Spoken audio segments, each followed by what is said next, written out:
Hello everyone, welcome in this online platform of engineers classes for you। आज जो है आप लोग को ऑलरेडी हम surface tension, vapour pressure, capillarity वगैरह के बारे में जो है वो ऑलरेडी पढ़ा चुके हैं। लेक्चर आप फ्लूइड मैकेनिक्स का प्लेलिस्ट में आप जाएंगे तो वहाँ से आपको लेक्चर देखने को मिलेगा। लेकिन आज इस लेक्चर में जो समझेंगे ना वो सरफेस टेंशन के बारे में और कैपिलरिटी वगैरह के बारे में जो है वो बहुत ही एकदम कॉमनली कॉमन कोई भी पीपल जो है वो कैसी चीज़ों को समझ सकता है ना, उसको टेक्निकल से थोड़ा सा जनरल लाइफ से रिलेट करके चीज़ों को समझाने का कोशिश करेंगे। तो आप चलिए स्टार्ट करते हैं और चीज़ों को समझिए। यदि आपको अच्छा लगेगा ये तो आप ज़रूर लाइक करेंगे और यदि अच्छा नहीं लगेगा ज़रूर आप डिसलाइक करेंगे। अपना प्यारा सा कमेंट ज़रूर रखेंगे क्या आपको सरफेस टेंशन अच्छे से समझ में आया, कि क्या इसका कॉन्सेप्ट है इसके पीछे, या कैपिलरिटी वगैरह अच्छे से समझ में आया, ज़रूर आप कमेंट करेंगे। चैनल पे नए होंगे तो ज़रूर आप चैनल को सब्सक्राइब करेंगे। तो चलिए स्टार्ट करते हैं। सबसे पहले स्टार्ट करते हैं समझना surface tension. Surface tension dear, देखिए आपको ना अंग्रेजी का ये इसका मतलब भी समझेंगे ना तो इसका मतलब क्या हो रहा है। सरफेस टेंशन, सरफेस का मतलब क्या होता है, पृष्ठ तनाव। टेंशन का मतलब क्या होता है, तनाव, यानी कि पृष्ठ तनाव के बारे में हम लोग पढ़ेंगे। तो पृष्ठ तनाव ये है क्या, पहले तो इसको जनरल चीज़ें से समझें। इसका हिंदी मीनिंग तो आपको समझ में आ ही गया। आप ना कभी जो है वो देखे होंगे कि पानी के लेयर के ऊपर है ना, कहीं पे तालाब में या फिर किसी कंटेनर में आप वाटर रख दिए हों तो देखे होंगे उसके ऊपर जो है ना मच्छर जो है वो बैठा हुआ है। बिल्कुल भी लगेगा कि आपको उस पर तैर रहा है, मतलब बैठा हुआ है, यानी अंदर वो सिंक नहीं कर रहा है, डूब नहीं रहा है। तो उसका भी जो रीजन है ना वो रीजन कुछ और नहीं है, सरफेस टेंशन ही है। उसका रीजन क्या है, सरफेस टेंशन ही है। तो इसको थोड़ा अच्छे से समझने के लिए दो टर्म्स समझते हैं, वो समझना बहुत ज़रूरी है कि आखिरकार अधेसिव फोर्सेस क्या होता है। अधेसिव आपका जो है ना, अधेसिव फोर्स क्या होता है, और एक और जो है वो है कोहेसिव फोर्स क्या होता है। कोहेसिव फोर्स क्या होता है समझिए सिंपल भाषा में। अधेसिव फोर्स का मतलब होता है, जैसे देखिए इंक से ना अभी बोर्ड पे हम लिख पा रहे हैं, इसका बस एक ही रीजन है कि इस इंक में जो है ना अधेसिव बिहेवियर है। अधेसिव बिहेवियर, अधेसिव का मतलब जैसे ग्लू वगैरह से कोई भी चीज़ों को चिपकाते हैं।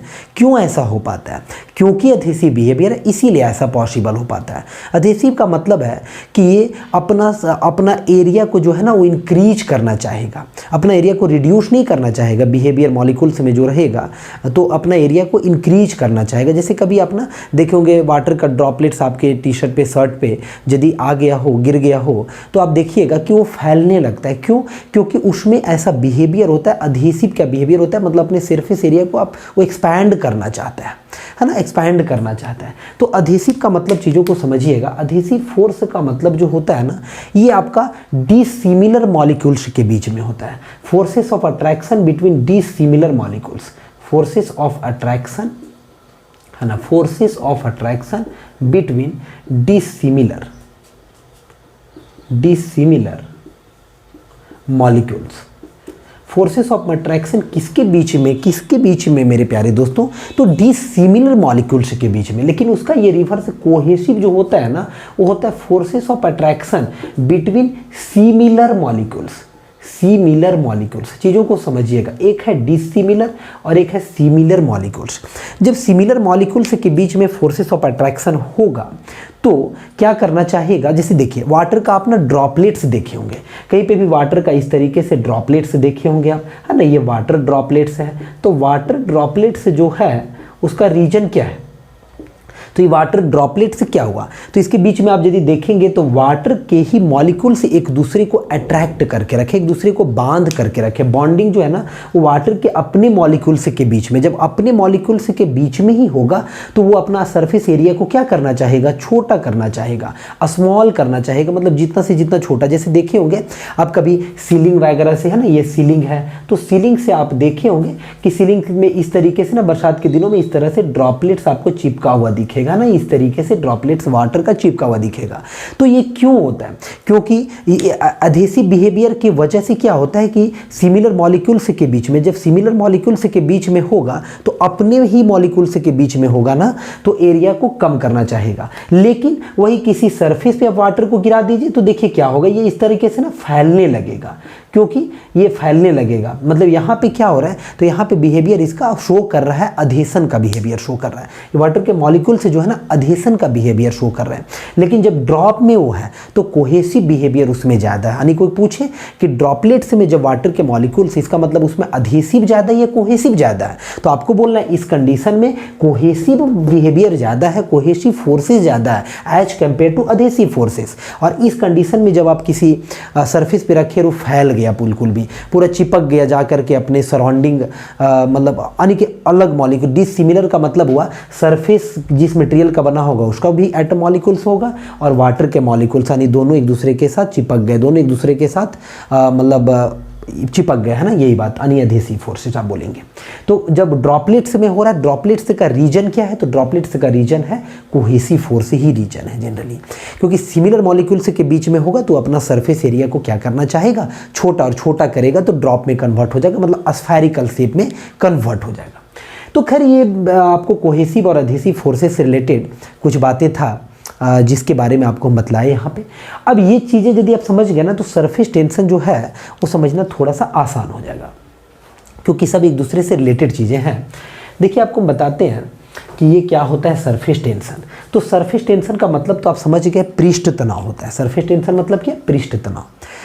कहाँ पे होता है जरा देखिए क्या होगा। मान लीजिए किसी कंटेनर में ना, ये कंटेनर है आपका, इस कंटेनर में आप का वाटर भरा हुआ है। इस कंटेनर में क्या है आपका, ये आपका फ्री सरफेस है, इसके अंदर वाटर है। तो वाटर इसके अंदर में होगा तो वाटर के मॉलिक्यूल्स होंगे। सपोज कीजिए यहाँ पे वाटर के मॉलिक्यूल्स हैं, ये जो है ये आपके वाटर के मॉलिक्यूल्स। अब वाटर के मॉलिक्यूल्स यदि यहाँ पे है, मान लीजिए बहुत सारे मॉलिक्यूल्स वाटर के हैं, इस तरीके से वाटर मॉलिक्यूल्स हैं, ठीक है। यहाँ पे यदि वाटर के मॉलिक्यूल्स ये जो आपको दिख रहे हैं आपस में सभी के बीच में क्या होगा, फोर्सेस ऑफ अट्रैक्शन होगा, इस तरीके से होगा, है ना। आपस में सभी में फोर्सेस ऑफ अट्रैक्शन होगा, एक दूसरे को सारा फोर्सेस ऑफ अट्रैक्शन ऊपर वाला को नीचे से, साइड वाला को साइड से कैंसल आउट कर देगा। मतलब यहाँ पे यदि आप समेशन ऑफ फोर्सेस का बात करेंगे तो कितना हो जाएगा, जीरो हो जाएगा, समेशन ऑफ फोर्सेस जीरो हो जाएगा। लेकिन यदि सरफेस पे एक मॉलिक्यूल्स होगा वाटर का, यदि सरफेस पे, तो चलिए सरफेस पे कंसीडर करते हैं, मान लीजिए ये एक हो गया, है ना, और एक ये मॉलिक्यूल्स हो गया, एक ये मॉलिक्यूल्स हो गया, ये मॉलिक्यूल्स हो गया, इस तरीके से चीज़ों को समझते हैं बहुत सारे। तो ये इसको अट्रैक्ट करेगा, ये इधर हो जाएगा, ये इधर हो जाएगा, ये इधर हो जाएगा, ये इधर। लेकिन ऊपर में जो देखिए ना, इसके ऊपर में क्या है, इसके ऊपर में तो एयर है, तो एयर के मॉलिक्यूल्स हो गया, तो एयर के मॉलिक्यूल्स हो गया, यानी कि डिफरेंट हो गया ना वो डिफरेंट। तो यहाँ से देखिए इधर कोई फोर्स लग रहा होगा, इधर में डॉटेड लाइन से आप इस चीज़ को दिखा सकते हैं, डॉटेड लाइन से दिखा सकते हैं, डॉटेड लाइन से अनबैलेंसिंग आ गया। अनबैलेंसिंग का मतलब जो नीचे वाला जो है ना, नीचे वो नीचे को जो है ऊपर वाला से बैलेंस नहीं कर पा रहा है ना। नीचे आपका डाउनवर्ड डायरेक्शन में जो है ना एक नेट इफेक्ट आ रहा है, नेट इफेक्ट आ रहा है। नेट इफेक्ट किस डायरेक्शन में आ रहा है, तो इस कंडीशन में नेट इफेक्ट आपका डाउनवर्ड डायरेक्शन में आ रहा है। लेकिन ये कहाँ पे हो रहा है, तो ये आपका सरफेस पे हो रहा है। ये कहाँ पे हो रहा है, ओनली सरफेस पे। अब जब ओनली सरफेस पे हो रहा है, ये डाउनवर्ड डायरेक्शन में इसको खींचना चाह रहा है, तो कुछ इस तरीके का फॉर्म हो जाएगा ना, इस तरीके का शेप का फॉर्मेशन होगा, है ना, इस तरीके का शेप का फॉर्मेशन होगा मेरे प्यारे दोस्तों, ऐसा शेप का फॉर्मेशन। इसमें आप क्या देख पा रहे हैं, ये सरफेस पे बनाए हैं ना, फ्री सरफेस पे, तो इस पे इधर जो है ना ये स्ट्रेच्ड टाइप का दिखेगा, इधर भी क्या होगा, स्ट्रेच टाइप का, और एक डाउनवर्ड डायरेक्शन में नेट इफेक्ट होगा, एक डाउनवर्ड डायरेक्शन में। मतलब सारे एटम मॉलिक्यूल्स जो है ना एक जगह पे कंडेंस जैसा हो जाएगा, मतलब गाढ़ा हो जाएगा इस जगह पे। इस जगह पे एटम मॉलिक्यूल से क्या हो जाएगा, सारा एक जगह पे कंडेंस हो जाएगा, मतलब गाढ़ा हो जाएगा, गाढ़ापन कुछ ज़्यादा हो जाएगा इस जगह पे, है ना, गाढ़ापन ज़्यादा हो जाएगा। क्योंकि आप ये नीचे की तरफ नेट इफेक्ट किधर आ रहा है, नीचे की तरफ ना नेट इफेक्ट नीचे की तरफ आएगा, सारा एटम मॉलिक्यूल्स यहीं पे आएगा, देखिए सारा एटम मॉलिक्यूल शेप है। अब इसके ऊपर में यदि आप कोई बहुत ही लाइटर से कोई ऑब्जेक्ट रखेंगे तो ये क्या हो जाएगा, इसके सरफेस पे ही आपका ना फ्लोट करने लगे, मतलब सरफेस पे ही रह जाएगा। चलिए इसको थोड़ा हम समझते हैं, कुछ अलग तरीके से थोड़ा समझने का कोशिश करते हैं। सरफेस टेंशन का मतलब आपको थोड़ा समझ में आया कि सरफेस टेंशन जो है ना वो आपका कहाँ पे होगा। सरफेस टेंशन सिमिलर मॉलिक्यूल्स यानी कि ये कोहेसिव फोर्स की वजह से होता है। यदि सरफेस टेंशन कोई पूछे तो आप की चीज़ों को समझिएगा, ड्यू टू कोहेसिव फोर्स। यहाँ पे अधेसिव का बातें नहीं होगा, ड्यू टू कोहेसिव फोर्स होगा। और कोहेसिव फोर्स का मतलब क्या होगा, सिमिलर मॉलिक्यूल्स के बीच में। कोहेसिव फोर्स का मतलब सिमिलर मॉलिक्यूल्स के बीच में ही होगा ये। कोहेसिव फोर्स मतलब सिमिलर मॉलिक्यूल्स। अब सिमिलर मॉलिक्यूल्स के बीच में यानी कि आप कहेंगे वाटर जो ड्रॉप में कन्वर्ट हो गया है, तो क्या ड्रॉप में कन्वर्ट होना सरफेस टेंशन फेनोमेना है? हाँ, सरफेस टेंशन मतलब सरफेस फेनोमेना होता है, सरफेस पे ही ये चीज़ होता है। आपका कभी भी अंदर में नहीं होगा। जैसे देखिए यहाँ पे नहीं होगा कोई सरफेस टेंशन, क्योंकि हर एक मॉलिक्यूल्स जो है ना अपना फोर्सेस ऑफ अट्रैक्शन को कैंसल आउट कर दिया। यहाँ पे कैंसल आउट नहीं किया, यानी कि नीचे के डायरेक्शन में एक फोर्स लगेगा तो ऑब्वियस है नीचे में लगेगा तो ऊपर वाला जो लेयर है ना वो खिंचाव फील करेगा, टेंशन में होगा, यानी सरफेस के ऊपर एक टेंशन आएगा, है ना, ड्यू टू अनबैलेंसिंग। एक सरफेस पे एक टेंशन आएगा, बिल्कुल एक स्ट्रेच्ड मेम्ब्रेन जैसा होगा। देखिए ऐसा एक स्ट्रेच्ड मेम्ब्रेन जैसा सरफेस पे होगा। अब इस पर कोई चीज़ को रखेंगे तो ये रह जाएगा, क्योंकि लूज नहीं है। इसका पूरा इफेक्ट जो है ना डाउनवर्ड डायरेक्शन में है, तो वो स्ट्रेच्ड मेम्ब्रेन जैसा एक फॉर्म करता है सरफेस के ऊपर। सरफेस फेनोमेना है। और भी इसको ऐसे समझते हैं, जैसे देखिए एक एग्जाम्पल लेते हैं थोड़ा सा आपको ताकि याद रहे। जैसे मान लीजिए कोई भी देश का एग्जाम्पल लिए, कोई भी कंट्री का। सपोज कीजिए XY दो कंट्री है, दोनों के बीच में जो है ना वो झगड़े का कुछ माहौल क्रिएट हो रहा है। तो ऑब्वियस है कि जितने भी मतलब आर्मी लोग होंगे, जितने भी सैनिक लोग होंगे, है ना, हमारे वो कहाँ पे भेजे जाएंगे। ऑब्वियस है कि जब ऐसा कुछ टेंशन वाला माहौल क्रिएट हो रहा है तो सरफेस पे जाएंगे, सरफेस पे भेजा जाएगा उनको। अब सरफेस पे पहले कम थे, अब क्या बहुत ज़्यादा मतलब भेजे जाएंगे। मान लीजिए 10 लोग थे, तो अब सरफेस पे, अब बाउंड्री पे जो है एक कंट्री का दूसरे कंट्री से जहाँ पे बाउंड्री होता है, बाउंड्री पे 10 के जगह पे 100,000 भेजे जाएंगे, क्योंकि कुछ लड़ाई झगड़े का माहौल क्रिएट हो रहा है X और Y जो दो कंट्री है उसके बीच में। होगा कि नहीं होगा? अब सरफेस पे खड़ा रहेंगे ना, घर के अंदर रहेंगे तो फिर तो घर के अंदर दुश्मन घुस जाएगा। सरफेस पे जाना पड़ेगा आपको, क्योंकि सरफेस पे क्या है, टेंशन है। तो सरफेस पे टेंशन होने से क्या हुआ, नंबर ऑफ मतलब जो भी आर्मी जो भी फोर्सेस थे उसको बढ़ा दिया गया। यानी बढ़ाने का मतलब क्या हुआ, गाढ़ापन ज़्यादा हो गया। गाढ़ा ज़्यादा, तो वैसे ही यहाँ पे भी होता है। सरफेस टेंशन जो है ना, सरफेस टेंशन की वजह से फ्लूइड क्या होता है, गाढ़ा हो जाता है। सरफेस टेंशन यदि ज़्यादा है, सरफेस पे टेंशन ज़्यादा है, मतलब फ्लूइड का गाढ़ापन क्या होगा, ज़्यादा होगा। यानी कि सरफेस टेंशन यदि ज़्यादा होगा ना तो गाढ़ापन को आप क्या बोल सकते हैं, डेंसर बोल सकते हैं। तो डेंसर आप ऐसे भी समझ सकते हैं, समझने के लिए गाढ़ापन क्या होगा, बढ़ जाएगा, यानी गाढ़ापन बहुत ज़्यादा होगा। सरफेस टेंशन ज़्यादा है यानी कि गाढ़ापन ज़्यादा है।